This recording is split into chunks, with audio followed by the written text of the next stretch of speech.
Welcome back. You're watching Nation Tonight with me, Nivedhana Prabhu. Now, will he, won't he? Amid speculations and unconfirmed reports for over 24 hours, it is now finally official. Hardik Pandya's homecoming is confirmed and he is, after all, returning to Mumbai Indians. In fact, in a statement on Hardik's homecoming, Neeta Ambani said that it is Mumbai Indians who's thrilled to welcome back Hardik. And this is one heartwarming union. But remember, this is ahead of the IPL auctions in December, which means the franchises are already strategizing how they want to prep for IPL 2023. In fact, all the exciting details also pertains to the fact that Shubman Gill will be captaining the Gujarat Titans. But to tell us more, my colleague Himanshu brings down all the details and, of course, the excitement surrounding the timing of the same. Over to you, Himanshu. Well, absolutely, Nivedhana. I mean, over the last couple of days, over the weekend, all the chatter in the fan circles and the fan groups has been about that one man, Hardik Pandya. Will he, won't he, will there be a homecoming, ghar wapsi, so to speak? And there were reports and there were statements, but finally, it has been made clear that yes, Hardik Pandya is indeed returning to the MI Palton. He has said it's a great moment. The Ambanis have put out a statement of their own, which is rather warm, and also speaks about his contribution and growth and journey with the Mumbai Indians. But the biggest story coming out for IPL auction for me in particular is actually something that the fans have been waiting for since the season got over. That is that Mahendra Singh Dhoni, the Tala, is actually going to be there in 2024. We will see the man himself actually lead out the CSK.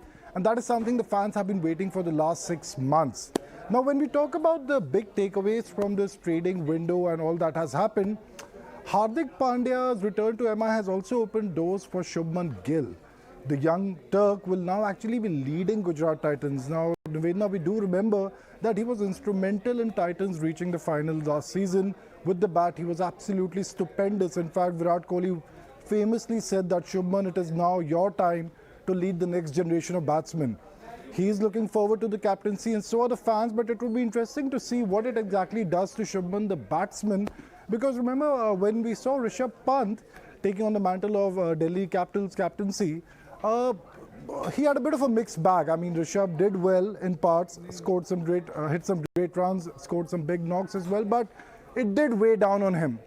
Along the way, there were some other big takeaways as well, which kind of got lost in the Indian cricket star factor. And one of them was the release of Ben Stokes and Joe Root.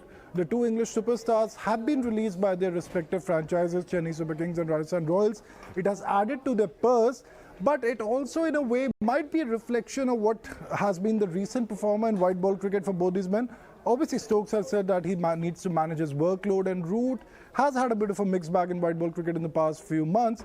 But these are some significant releases.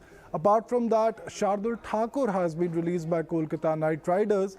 And if we talk about the purse, we could see some of these teams which now have a significant amount of money with them go for some real aggressive bidding in the IPL auction, which takes place on December 19. Remember that the window is open for a week before the auctions, and come the auction time, you could see some real aggressive stuff from some of these franchises on the table, some who have actually even released up to 10 players to make way for the kind of trade-offs that they wanted. The big news has been Hardik, but there are some really interesting takeaways from other franchises as well, which have, like RCB for a matter, like releasing Hazelwood. Like his performance in the World Cup final was absolutely stellar. And it's a franchise which has been struggling with its bowling lineup. They do have Siraj, but beyond that, there's not much depth in the bowling department. However, everything has got covered with the big Hardik homecoming story. But it will be very interesting to see how the likes of RCB, CSK, Rajasthan Royals, Delhi Capitals actually go for the kind of players they have an eye on in the bidding at the bidding table. Well, that is, of course, my colleague Himanshu who got us all the details. But let's also listen in to my guest, that is Chander Shekhar Luthra, senior sports journalist, joining me on the broadcast as to what he really thinks about all the retention and release that has happened. Mr. Luthra, I appreciate you taking the time out. Great to see you once again back on Mirror Now to talk about everything that all of us love here, that is the sport of cricket. As far as IPL retention is concerned, what Himanshu essentially, my colleague, did point out about aspect is that Gill will be captaining. Very interesting to see that role. But it's also the talking point of the homecoming for Hardik Pandya. There was a lot of drama over that. Did you anticipate that something like this was on the lines? Yes, lot of people were anticipating this, but again, this mean there is another connotation to what has happened with Hardik Pandya. This simply means the exit for captain Rohit Sharma, not as a player but as a captain. Simply because Hardik is leading India also in T20. So simply means, and Mumbai Indians is very clear in all this in this regard, that whoever captains India, obviously they want that star campaigner to be with their team. So this means Rohit is going to lead the captaincy for Mumbai Indians, and Hardik is going to lead. Whether or not Rohit will continue with the Mumbai Indians from the next season or not, again, he's already 37 or something. So I think that will be very interesting. And one more thing, that while taking Hardik, they have released Cameron Green. He's another very exciting prospect from Australia. True. And both are very identical. Both are good batsmen, good fielder, and good bowlers also, and coming with a second chain bowling, So identical player has been released. So whether he'll be a big, he's going to get the big bidding this time, that is also very speculative, because Chennai Super Kings need somebody to replace Ben Stokes. So I think the focus will be there on Cameron Green also. As you speak about that, what is very interesting to see is with the fact that how the retention and the release has happened for other franchises also. According to you, were there some, heartbreaks in terms of what the franchise has done? We do understand that a lot of these franchises would want to go into rejig. This is also because they go into auction in December, keeping the same in mind. Were you surprised that a lot of these franchises let go of players like, let's say, a Ben Stokes? We know what really happened there when he came on board with CSK, or a Shardul Thakur being let go by a KKR, or even for that matter, the English players who have been let go by their respective franchises. And English players, for that matter, I think they all have given their priorities very clear. They have made their priorities very clear. Joe Root, Ben Stokes, everybody, they are more focused on their national team. They'll be coming to India only for a very brief time. So, I mean, there are a couple of players who will not be, taking part in the English side, obviously, who are not being, given a chance there. They could be available, but most of their players will be, busy with English team, and their priorities have been very clear for last 2-3 years. So you have to keep that in mind. But the real heartbreak was for the Gujarat. You have to give it to them. When Hardik was first taken by Mumbai Indians, he only came at a price of about 10 lakhs or something. Very less price. They made him star. They obviously gave him a lot of opportunity when he went there to Gujarat as a skipper. He was made skipper. That was the time Hardik was also transformed as a player in Indian team. He was given T20 captaincy initially, and he was, actually given a lot of responsibility. So I think he should have stuck there, if you ask me. But again, that's the priority. That's a big battle between Ambanis and Adanis. So in cricketing field, I think Ambanis have scored, one big over the Adanis. But overall, I think I'm not surprised by many. But yes, I will be very interested to see how soon could Rishabh Pant is going to be fit for his team, because this is the second season, straight season. They have been waiting for him. He has not played any competitive game. He has played some exhibitional kind of things, some office matches and all. But I think he has to get that very soon. If he doesn't represent his side this year, probably by next year there will be no takers for him, because it is a very, very difficult time for him and also for his team. Prithvi Shaw, we all know he got, he has gained weight. He's still in good touch. But again, by knowing the Ricky Ponting or the Australian, body language, they understand that the player has to be very fit physically. He has to show that on the field and also in the batting.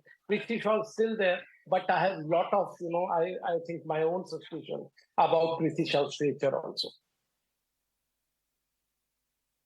Mr. Luthra, you spoke about heartbreak. If someone who's still reeling in heartbreak on a lighter note has to be RCB fans, we're just hoping this year will be different for them, for my home team.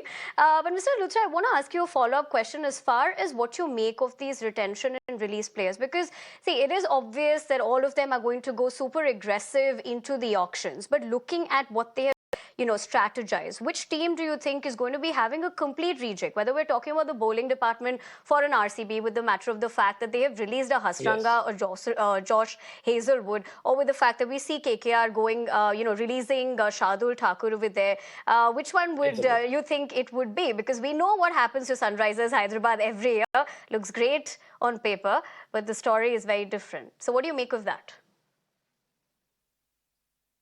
Well, I was very surprised when RCB let Hasaranga and Hazelwood go. Hazelwood, we all know, he's a kind of Glenn McGrath of the old times. He's very disciplined bowler, very difficult to be hit by any other opponent. How can you let them go? And Hasaranga, we all know, he's a very utility player, and especially from the Sri Lankan side, I think he's the best bet for any Indian team. So again, I don't know about their strategy, but I'm very sure they have to go after some of the players, and especially I think between them and Chennai Super King, it could be a big bet for Cameron Green, probably yes, and second, what's his name? Again, the South African speech. So I'm just forgetting his name, McKenzie or whatever his name is. He proved himself, during the World Cup, recent World Cup. He is not only quick, but and he has shown with his bowling and his especially the speed and also the trajectory that he could be the one big bet for any Indian Premier League team. So I think these couple of players again, and also Shardul Thakur, he's going to get a good team. I'm very sure because his initial 2 or 3 overs with the new ball are always been good. The problem with Shardul is only in the death overs, and probably if you can use him initially as a bowler and then in the middle order as a batsman, he's a very handy batsman also. So you believe there are a lot of choices which we know happens during the auction, but what will be the permutation and combination? Of course, only time is going to tell, but I appreciate you, Mr. Luthra, for joining us here on the show and sharing with us your perspective as to what you really thought about the IPL retention. For the moment, we leave it at that, but